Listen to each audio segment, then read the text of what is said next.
kami yang sempat cerita-cerita singkat-singkat dan sekaligus doa kemarin. Nah, saat ini ada pembelajaran sifat yang perlu kita pelajari, kita telaah bersama, baik yang sudah haji umroh maupun yang akan umroh haji.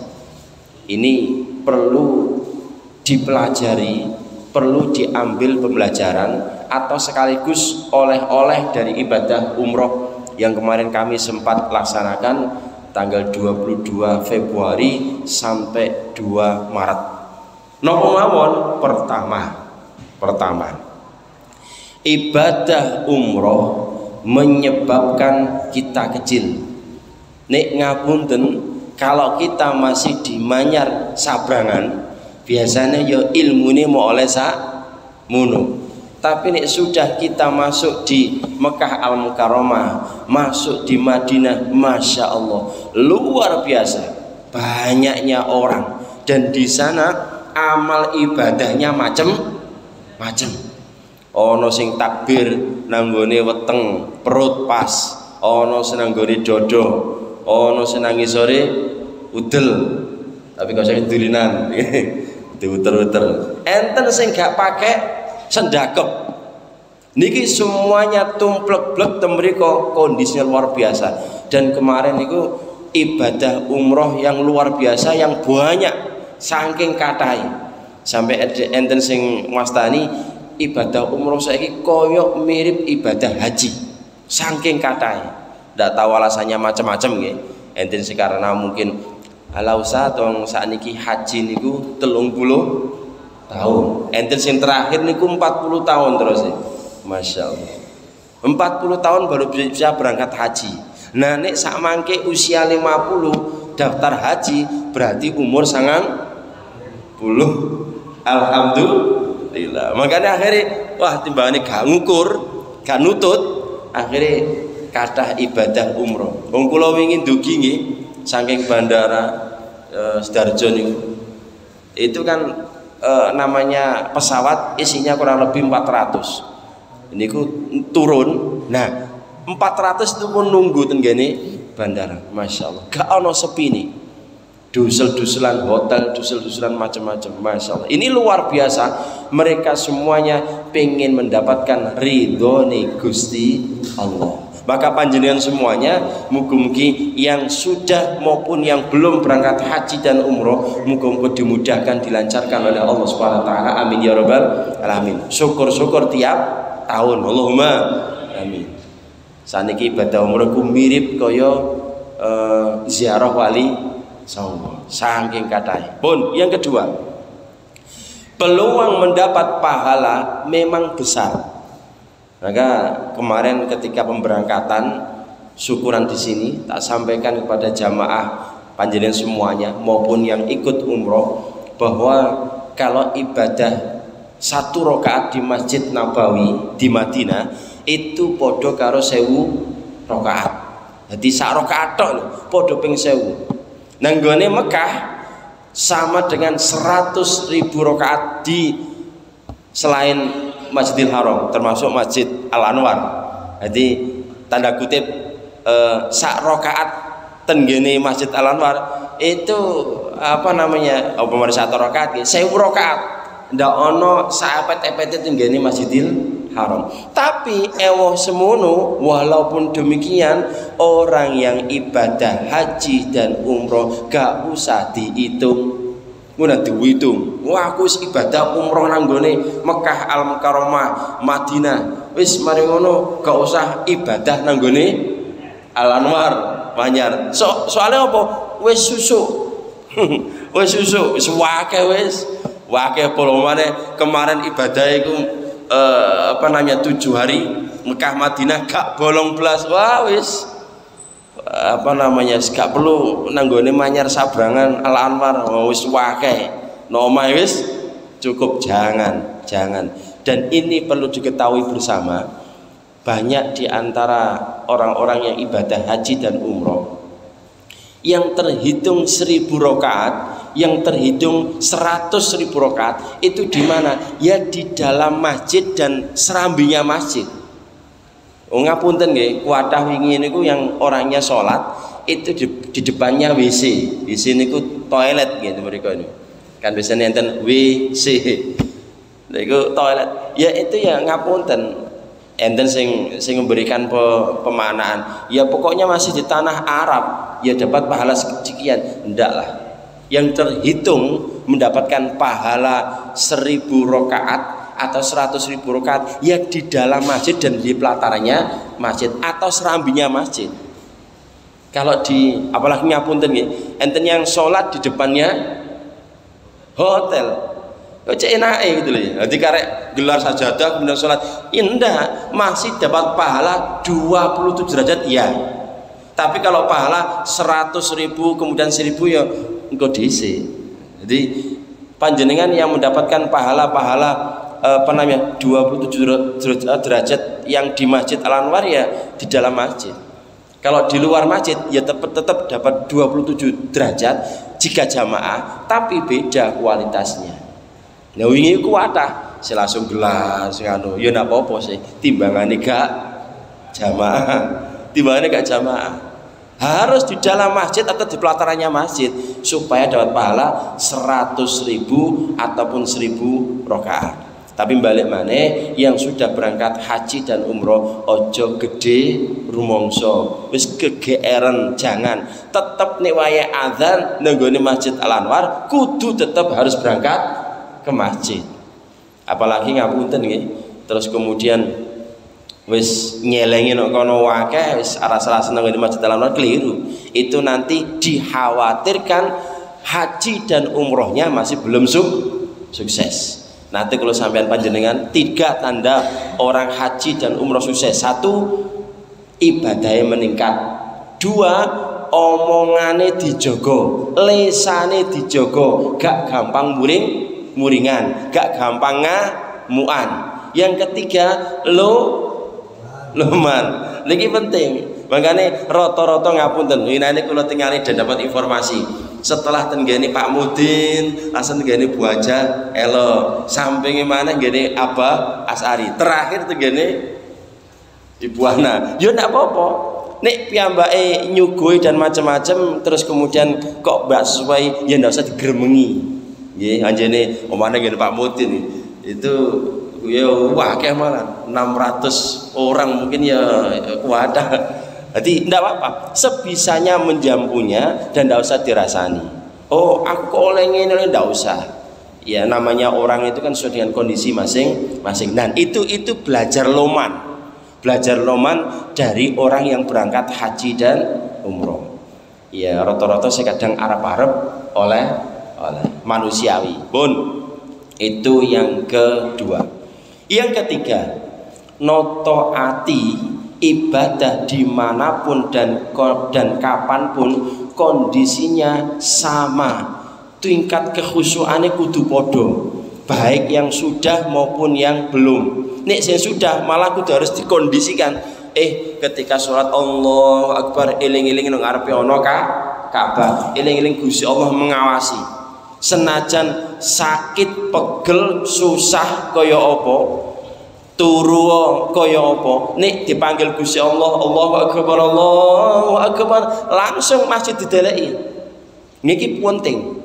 Jadi kondisikan ibadah itu seperti itu. Noto atine kados ngaten. Angel kaya apa, sumpek kaya apa, lara kaya apa, ngantuk kaya apa, nek dipanggil Gusti Allah nang cepet berangkat nang gone masjid, kecuali nek awake pegel. Nanti kalau sampai akan jadi santri, saya walaupun kondisinya pegel kaya apa, sakitnya kaya apa, itu nek nang masjid mesti saya upayakan pokoknya jenengan kok pengen madosi kula ndeleki kula gampang. Waya salat 5 waktu insyaallah saya usahakan di Masjid Al-Anwar. Jika di rumah itu saya sampaikan pada santri supaya apa? Contohan sing bener. Aja nyontohi sing gak bener. Panjenengan ingatan dalam kondisi apapun bagaimanapun pegel kaya apa, apalagi ngapunten nggih enten tamu, nek iso dijak nang nggone masjid. Ayo Mbak, Mas, Dek, ayo nang masjid sik saiki adzan. Itu bentuk bahwa kita ibadah semakin meningkat. Apalagi zaman saat ini nggih. Napa niki? Cobaan, ujian, siksaan, azab itu luar biasa diberikan oleh Allah Subhanahu wa taala. Enten tanah longsor, enten gempa bumi. Ini awak dhewe gak siap-siap bahaya. Kapan hari daerah Manyar, Sabrang maupun Surabaya kan banjir. Itu kalau kemudian banjir keterusan mlebu omah gak mari. Nah ngono kudu introspeksi diri. Pun itu yang ketiga. Yang keempat, ini supering, masya Allah. Temgene Madinah, Mekah ini supering kejadian kados ngaten. Yang keempat, jangan melewati orang yang sholat, termasuk di depan sholat. Tenggene Madinah itu enak celong. Gini Mekah ingatan, masya Allah yes. Nah memang ada aturan mainnya. Jika mau lewat maka orang yang sholat itu ya kasih pembatas. Maka biasanya enten mriki yang ngapunten, beliaunya tidak ada di sini. Abah Lutfi itu mesti sholatnya di belakangnya cagak tiang. Niku bagus, jaga nih tiang niku cek gak ngelewati wong sholat. Jadi bagus. Atau jenengan mungkin punya sajadah, gelar sajadahnya itu berarti kalau orang lewat di depannya sajadah pas, tidak apa-apa. Atau mungkin biasanya jenengan bawa tas depannya itu yang kira-kira ada space-nya, maka tidak apa. Kalau seperti ini pas jenengan ada batasnya apa nih, ijaan warna hitam nih, maka di luarnya niku tidak apa-apa. Tidak perlu menjauh, tidak apa-apa. Tapi nih saya tidak menjauh, syukur-syukur di belakangnya orang sholat malah bagus. Nah, beberapa kaidah terkait dengan melewati orang sholat. Hadis dari Abu Sa'id Al-Khudri radhiyallahu an, Nabi sallallahu alaihi wasallam bersabda, "Idza shalla ahadukum ila syai'in yasturuhu minan nas, fa arada ahadun ayyajtaza baina yadayhi falyadfa'hu fa in aba falyuqatilhu fa innama huwa syaitan." Jika salah seorang dari kalian sholat menghadap sesuatu yang ia jadikan sutra niku satir, pembatas terhadap orang lain, kemudian ada seseorang yang mencoba melewati di antara ia dengan sutra, maka cegahlah. Fa in aba falyadfa'u fa in aba. Nah jika ia enggan dicegah maka falyuqatilhu. Ini jangan diartikan dibunuh ya. Jadi rata-rata emang punya artikan dibunuh. Kalau di sini lebih apa namanya santai. Itu maka tolaklah ia dan keras. Kasih tanda. Maka kalau kita sholat ya kasih tanda gini. Ojo. Ini maksudnya ojo tapi tidak usah ngomong loh ya. Ngomongnya batal aja dengan. Kasih tanda seperti ini supaya orang lain tidak sholat apa tidak ngelangkai kita ketika waktu itu sholat. Syukur-syukur kalau yang lainnya tidak sholat memberitahukan ojo lewat gini. Maka bagus. Kemarin takmir Masjid Al-Anwar yang baru, Bapak Komari mengumpulkan jamaah waktu maghrib terkait dengan mendisiplinkan jamaah khususnya pembagian nasi atau Jumat berkah. Bagus. Terus akhirnya kemarin dievaluasi, berjalan lancar. Teruskan. Cuma tinggal tuku rompine yang belum. Tidak apa-apa, bagus, dimotivasi. Dan seperti itu kalau memang apa namanya jadi kebiasaan yang harus diteruskan ya harus. Ini bagus sekali. Nah, termasuk yang sholat. Kalau emang yang lainnya tidak sholat memberitahukan, ojo lewat gini, lewat atau muter. Nah, nek sholat kuabe, ya arek-arek diberitahukan jangan apa ngadeg selungguh ae. Nah itu bagus. Nah yang saya harapkan, yang kami harapkan, panjenengan yang seringkali kami sampaikan. Panjenengan kalau memang bukan orang tuanya anak itu, panjenengan jadilah di sini orang tuanya anak itu saat di sini. Noto, dikawal. Maka jangan sampai anak-anak itu kondisinya dicampur anak-anak karo anak mesti rame. Wong ngapunten nggih, sing tuwek-tuwek rame, sing mbah-mbah sing tuwek-tuwek lho rame, omone sing cilik. Maka ayo monggo demong bareng-bareng. Panjenengan jangan kemudian biasa atau cuek, jangan. Langsung dikondisikan. Ini, no gini, turu apa lungguh gini. Ayo sholat nang gini, dicekel kecuali yang bagian depan. Usahakan jangan anak-anak. orang yang sudah tua-tua, yang diharapkan keilmuannya nututi, tapi kadang ilmu ini nututi nok guri-guri. Termasuk kula kadang kan seringane ngeri, yang ngeri bukan apa-apa supaya sing imam yang asli itu ya apa namanya turun tangan, si imam yang tidak asli biar di belakang, cukup memotor di belakang. Nah karepe orang-orang yang ada di depan ini atau soft yang depan ini yang ngerti, yang konsentrasi. Tapi yang waktunya asar ini seringkali geleyor, baik yang bapak-bapak maupun yang ibu-ibu. Tapi ya tidak apa-apa, Gusti Allah Maha tahu. Pun, Allahumma sholli ala sayyidina Muhammad. Tolak keras. Karena sesungguhnya ia adalah setan. Jadi orang yang melewati di depannya orang yang sholat itu setan. Ya memang apa namanya keterangan yang lainnya boleh dibunuh, tapi ya di zaman sekarang jangan asal membunuh ya. Jadi sekarang itu ada aturan mainnya masing-masing. Ya tolak yang keras, beritahukan. Pun hadis yang lainnya. Lau ya'lamul mar'u baina yaday musalli madza 'alaihi minal itsmi lakana ayyakifa arba'ina khairan lahu min ayyamurra baina yadayhi. Andaikan seseorang yang lewat di depan orang yang sholat itu mengetahui dosanya perbuatan itu, niscaya diam berdiri selama 40 tahun itu luwih apik daripada melewati orang yang sholat. Jadi berdiri ngadeg ngenteni yang sholat cek mari itu luwih apik 40 tahun daripada harus melewati orang yang sholat. Ini bahwa penghormatan Gusti Allah pada orang sholat itu luar biasa. Maka aja gampang-gampang ngelewati wong sholat. Pun sekarang garis besarnya menurut Ibnu Abidin rahimahullah dan sebagian ulama Malikiyah memberikan perincian bolehnya orang melewati sholat, tapi tidak di Masjid Al-Anwar, jelasnya gitu. Tidak di masjid-masjid yang selain Masjidil Haram. Ini khusus di Masjidil Haram. Kalau di masjid-masjid yang lainnya ya tidak lah.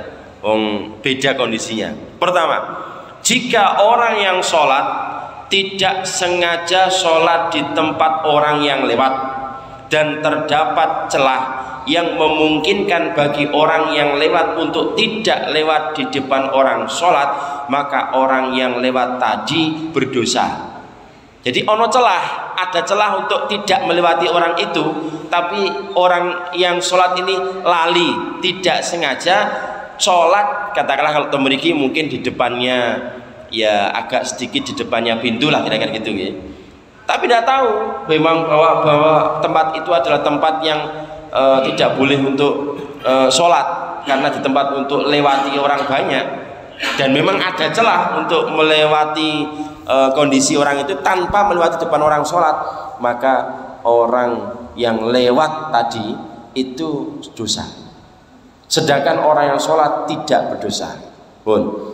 Yang kedua, jika orang yang sholat sudah tahu, ngerti itu tempat akses orang yang lewat dan sengaja sholat di tempat orang-orang yang biasa lewat, sedangkan tidak ada celah yang memungkinkan untuk lewat selain melewati orang yang sholat, maka hal ini orang yang sholat di situ berdosa. Sudah ngerti itu tempatnya orang yang sholat apa yang lewat dan tidak ada celah untuk lewat lagi, maka orang yang sholat di situ berdosa karena tempatnya apa namanya digunakan untuk lewat-lewatan dan dia sengaja wis ngerti. Nah ini berdosa. Adapun yang lewat tidak berdosa. Pun jika yang ketiga, jika orang yang sholat sudah tahu dan sengaja sholat di tempat orang-orang biasa lewat dan ada celah yang memungkinkan untuk lewat, maka keduanya berdosa. Jarak wis biasanya digawe lewat, biasanya digawe lewat dan memang tidak ada celah sama sekali, podo-podo dosane. Biasanya sudah ngerti kayak lewat kok digawe apa namanya lewat pun. Dan memang ada celahnya, ada celah untuk dia tidak melewati itu ada celah. Ternyata dilewati ya, maka podo dosane. Yang keempat, jika orang yang sholat tidak sengaja sholat di tempat orang yang lewat dan tidak ada celah untuk lewat, maka boleh lewat dan keduanya tidak berdosa. Tidak sengaja sholat di situ dan tidak ada celah, tidak ada celah sama sekali. Orang itu harus lewat dari situ, maka tidak dosa. Sing sholat ya gak dosa, sing lewat ya gak dosa. Ketentuan ini tidak di Masjid Al Anwar, tidak di Masjid Indonesia, tapi di Masjidil Haram. Maka di sini kami sampaikan, perlu dicatat bahwa rincian ini berlaku dalam keadaan tempat sholat yang ramai, orang berlalu larang, banyak orang, katakanlah di Masjid Haram. Adapun yang tidak tempat Masjidil Haram tidak berlaku ini, sebab kondisinya beda dengan yang sana. Pun yang kelima, banyak orang yang berhaji atau umroh tanpa diduga-duga, ujug-ujug diberangkat no Gusti Allah, banyak asal yakin. Makanya nanti kalau sampai akan panjenengan wis to pokoke ndonga nang Gusti Allah, engko nek berangkat dewi. Cuma ketika panjenengan berdoa itu dampingi dengan sedekah, dampingi dengan bukti bahwa saya pengen berangkat haji dan umroh. Bagaimana? Celeng-celeng. Maka kemarin guyonannya saya sampaikan, ojo lali maca suratul Fatihah, surat Al-Ikhlas, surat Al-Falaq, surat An-Nas, ojo lali yang terakhir surat An-Nas. Itu kan dalam rangka membuktikan bahwa saya pengen berangkat itu celeng-celeng. Ya kalau saat ini nabung ya, nabung sebisanya. Panjenengan mungkin punya kota khusus, ini kota untuk digawe celeng-celeng berangkat haji dan umroh, harus gitu membuktikan. Senajan saya murah ngewu ndak apa-apa, terus aja dijupui ngunang challenge ketok gede ketok bek terus dijupuk ya seje, jangan dinjarno ae sak berangkat-berangkati ngaten. Nah sakniki anu Ustaz, kula dereng saged berangkat haji dan umroh, mane sakniki ibadah umroh ya sakmono, haji ya sakmono. Terus pundi Ustaz? Nah, bagi yang belum bisa, ada kurang lebih 9 cara panjenengan mendapatkan ibadah mirip haji dan umroh. Pertama, panjenengan sholat wajib rutin berjamaah di masjid. Itu ibadah mirip ibadah haji. Sholat duha, tapi nek temeriki ada yang menafsirkan sholat duha yang dilaksanakan di masjid, maksudnya berangkat dari rumah ke masjid sholat duha. Kalau di rumah belum masuk kategori ini, sehingga ada yang menafsirkan yang lainnya pokoknya sholat sunnah dilaksanakan di masjid, apakah rawatib, qobliyah, ba'diyah, itu pahalanya mirip ibadah umroh. Nek sholat wajib mirip ibadah haji, nek sholat sunnah mirip ibadah umroh. Rutinkan itu jika memang belum banyak duit akeh. Yang kedua, menghormati orang tua, takdim kepada orang tua, nurut sama wong tua. Ini ibadah yang mengalahkan ibadah haji dan umroh. Maka pernah ada sahabat itu sanjang nang Kanjeng Nabi, ya Rasulullah, saya pengen perang, saya pengen mati syahid. Kanjeng Nabi sanjang, awakmu duwe wong tua gak nang omah? Gak ada Kanjeng Nabi, gak ada ibu di rumah. Loh, ibadahmu ngeramuti wong tua apalagi ibu itu luwe apik timbangane perang haji umroh. Luar biasa. Maka panjenengan yang masih punya orang tua diapi-apii, diramut sing tenanan. Walaupun ngapunten nggih, ngapunten. Sampai wong tua itu ngeramuti tingkat tinggi, sing ngapunten, sing kecerit, sing macam-macam. Wah, itu ibadah yang besar. Kadang ngapunten nggih, orang tua kita itu ngeramuti awak dhewe itu iso ikhlas. Nyawi melek bunyi-bunyi itu iso ikhlas. Tapi anak ngeramuti wong tua kadang gak pada iso ikhlas. Makanya ayo iling-iling, iya ibuku, bapakku itu dising ngeramut aku, wong bengi-bengi dicawii, ditatur dan macam-macam. Saiki bagiannya aku kudu ngeramuti wong tua jika masih punya orang tua. Yang ndak punya orang tua ya ndelek wong tua. Cek oleh ganjarane mirip-mirip seperti itu. Bon, yang ketiga, tasbih, tahmid, takbir yang jenengan laksanakan setiap setelah sholat itu pahalanya mirip ibadah haji dan umroh. Maka jenengan setelah sholat ojo lamcing, apa maneh matko lamcing, komat kayak teko salam langsung lancing. Jangan, kudu zikir nek pengin angsal ibadah pahala ibadah haji dan umroh. Bahkan dosa sebuih lautan saakeh-akeh asal gelem zikir mari salat insyaallah disepuro karo Gusti Allah. Itu hadisnya sahih. Bon. Yang keempat, salat subuh berjamaah dengan Masjid Al Anwar ini. Terus jenengan nunggu sampai waktu isyraq, ditunggu ya. Kalau isyraq sekarang jam itu 5 lebih 35 itu terbite ditambah 10 menit berarti 5.45. Jenengan tunggu mulai jamaah subuh zikir ngaji seperti ini, terus kemudian jenengan nyambung dengan sholat isyraq 2 rakaat 5.45. Jadi terbit, waktu terbit jenengan tinggal HP dan gini tulisan mriki tambah 10 menit. Ada yang hanya tambah 8 menit boleh. Tambah 10 menit terus jenengan sholat 2 rakaat, maka pahalanya podo karo ibadah haji umroh. Ini yang paling terkenal. Dan Rasulullah menyampaikan tamaman. Jenengan sing dereng berangkat haji dan umroh dereng saged sing rutin sholat isyraq kalian jalan Gusti Allah, ya Allah kalau pengen berangkat haji dan umroh ngolah ono carane Gusti Allah berangkat no panjenengan Allahumma ngono carane bismillah dan ndak usah narjet Gusti Allah ngene waya berangkat dewi. Yang ke berikutnya, panjenengan pergi ke masjid niat tolabul ilmi kados ngaten iki termasuk waudalu ngaji kalau Ustaz Rifai jenengan pengen dele ilmu dan memang di masjid enten kados pengajian wis jenengan tumut ngaji nih, tumut ibadah terus tumut ngaji nih, maka panjenengan juga dapat ibadah haji dan umroh sempurna. Allahumma amin. Jadi setiap jenengan ngaji seperti ini oleh ibadah haji dan umroh. Yang berikutnya, tidak salah ke-6, jenengan wudhu sebelum masuk masjid. Jenengan wudhu terus jenengan berangkat ke masjid. Nah, aktivitas jenengan wudhu dari rumah menuju ke masjid, ibadah tenggene masjid, tidak tahu mungkin sholat wajib atau sholat sunnah, itu dapat pahala ibadah haji. Enak. Jadi dalam ibadah haji dan umroh tidak harus berangkat ke sana. Lho nek ngono Ustaz gak usah berangkat tanggone Mekah, nek ngono carane lho seje. Mirip kali padha seje. Jenengan padha ngene lho nggih.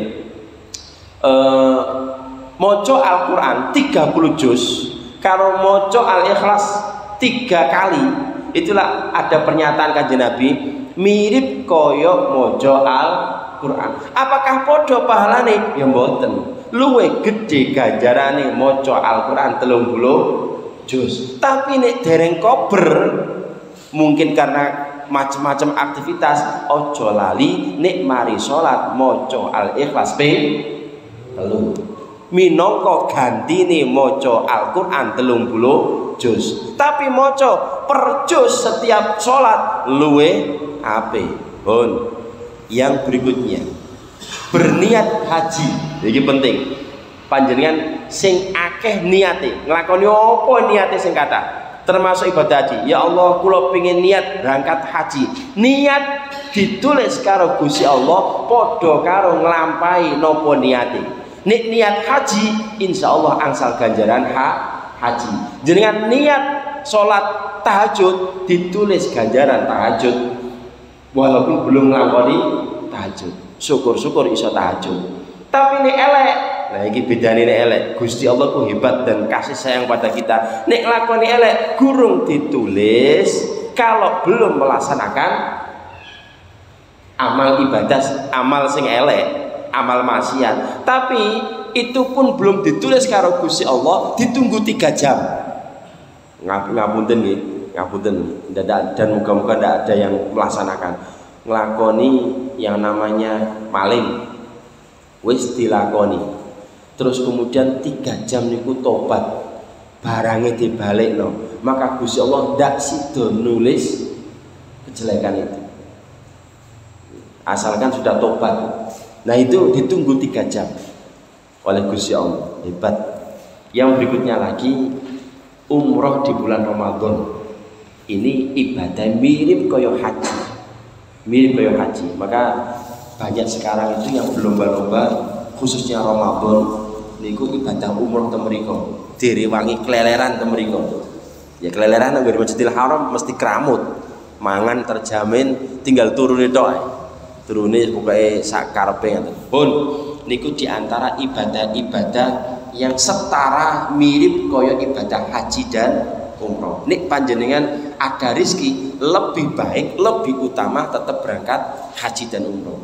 Kathah ten ngene Manyar Sabrangan, tiang ini ku sugih tapi gak berangkat haji, gak berangkat umroh. Wadah, baik yang saya kenal maupun yang tidak saya kenal, itu kuatah sing dia rezekinya duwe akeh, omahe magrong-magrong gowede, tapi yang ngono gak gelem berangkat haji dan umroh. Itu bahaya. Jadi diancam karo Gusti Allah. Jadi orang-orang seperti itu wah titenono. Duweke ndadekno masalah nang gone uripe, baik hidup di dunia maupun di akhirat. Pun yang keenam, makan dan minum ini harus habis. Kula winginane ya dan sebelum-sebelumnya nggih kula tingali baik yang berangkat umroh kemarin maupun sebelumnya. Itu banyak sekali dari jamaah nek mangan mesti gantek. Saya nek enten tiyang ngaten niku menderita kan ndak mungkin tak pangan kabeh. Ya menderita, ya Allah kok mangan gantek. Bahkan ngapunten jamnya kan ada nggih. Kalau jam pagi niku mari habis subuh sampai jam 8. Kalau jam siang sampai jam 2. Duhur sampai jam 2. Kemudian kalau malam sampai jam 9 atau mungkin jam 8 malam, 9 rata-rata 9 malam.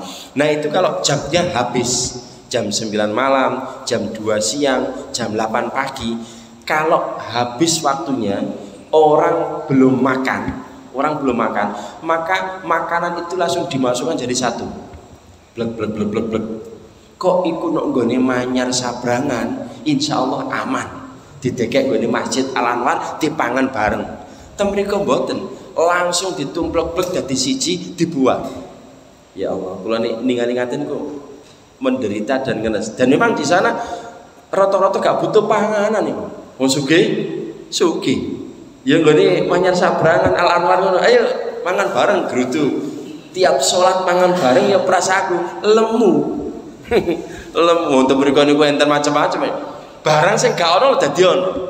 Untuk mereka niku endog enten, ayam enten, bahkan sing temriko logikae gak ono iku ono. Apa niki? Pindang. Ya, pindang kondi gitu. Kata kau Indonesia. Jadi pindang-pindang melok ono temriko. Luar biasa. Nah niku nek waktu nek habis sudah ditumplek-plek dadi siji. Dibuang. Masya Allah. Saya kalau lihat seperti itu ya rodok ngenes. Padahal nanti kalau sampai akan panjenengan enten tiang niku diangkat wali kali Gusti Allah gara-gara lemu. Maksudnya napa? Mangan. Iku iso diangkat wali dari Gusti Allah. Ditanggleti kali wali sing kuru. Sampeyan ku jarene wali kaya aku ngene iki sing kuru ngene iki. Jare sing lemu. Yo gak lah. Ya oke lah sampeyan niku wali, tapi aku yang wali nih Gusti Allah. Kok ngono? Aku gak puas karo nikmati Gusti Allah. Maka ono panganan opo tak pangan. Ngono dadi wali. Dadi jenengan sing lemu-lemu ya syukurono. Alhamdulillah berarti aku dadi wali nih Gusti Allah. Gara-gara mongan mangan, Masya Allah. Jadi jenengan jangan berkecil hati. Ono wali ku tirakat tok ya ono. Tapi ono wali mongan mangan tok ya ono. Luar biasa Gusti Allah dadekno wali itu luar biasa. Pun yang ketujuh, Mekah Madinah, Mekah Taif sudah banyak rumput yang subur, hujan yang sering, bangunan yang menjulang tinggi. Sekitar Ka'bah itu dukur-dukuran. Sampai sekarang itu masih bangun terus dan tidak tahu sampai kapan. Ini merupakan apa? Tanda-tanda kiamat sudah dekat. mengingatkan dan memperingatkan kita. Jadi mereka itu mulai subur. Pernah banjir kan saat dari kula berangkat itu banjir. Ini alhamdulillah ketika kami berangkat itu tidak ada hujan alhamdulillah. Tapi kok banyak yang menghijau. Ini tanda kiamat sudah dekat. Maka perbanyak ibadah, zikir, tobat nang Gusti Allah. Yang kedelapan, sholat berjamaah mendapatkan rahmat dan ampunan dari Allah Subhanahu wa ta'ala. Maka panjenengan sing rutin sholat jamaah, ini bentuk bahwa jamaah kita kekuatan umat Islam. Nek orang Islam tidak mau jamaah bahaya. Kudu jamaah, kondisi apapun kudu jamaah. Dan yang terakhir, sholat berjamaah menyelesaikan semua masalah hidup kita. Maka Masjid Al-Anwar ini tidak butuh jamaah. Ulang lagi, jangan salah paham. Masjid Al-Anwar tidak butuh jamaah, tapi kita yang butuh Masjid Al-Anwar. Paham ya? Maksudnya paham? Jadi Masjid Al-Anwar tidak butuh jamaah, kita tidak butuh, tidak dibutuhkan oleh Al-Anwar, tapi kita yang butuh berjamaah di Masjid Al-Anwar. Maka ojo GR Masjid Al-Anwar nega aku gak jamaah, gak iso gede. Lo ndak bisa. Masjid Al-Anwar masih gak ono rupamu kata gitu. Cara kasarane. Tetap Masjid Al-Anwar ini hebat. Masjid yang lainnya termasuk. Maka kita yang butuh jamaah, kita yang butuh Masjid Al-Anwar, ayo diurip-urip bareng. Ojo mau ngandalno takmir. Takmir itu nama mawon. Asli nih kita semuanya takmir Masjid Al-Anwar. Maksudnya seperti sing urip-urip Masjid Al-Anwar ya kita semuanya ini. Takmir hanya sekedar label nama mawon. Kebetulan jadi takmir kebetulan. Tapi sejelasnya seterusnya kita ini namanya takmir masjid. Takmir itu apa? Orang yang meramaikan masjid. Siapa? Ya kita semuanya. Semuanya, baik yang jamaah ngaji, jamaah 5 waktu maupun jamaah-jamaah yang lainnya, itu juga kategori takmir Masjid Al-Anwar. Sehingga ayo bareng-bareng dengan kepengurusan yang baru ini didukung bareng-bareng. Ya kalau memang salah dikritik, dievaluasi, terus kemudian cari solusi, berikan solusi. Ojo mengkritik dong, gampang ceritane, kritik nanti andel, tapi solusinya gak ono. Nang terus piye solusimu? Ya mbok pokoke kudu ngene. Lah iki padha wae, jangan dikritik kasih solusi. Itu bener kena yang ini. Maka kemarin bagus bersama-sama dengan jamaah ngedekno masjid, ngeramuto masjid dan ada perubahan, ada hal yang positif, teruskan dan tingkatkan. Pun wallahu a'lam bishawab. Kami yang sempat cerita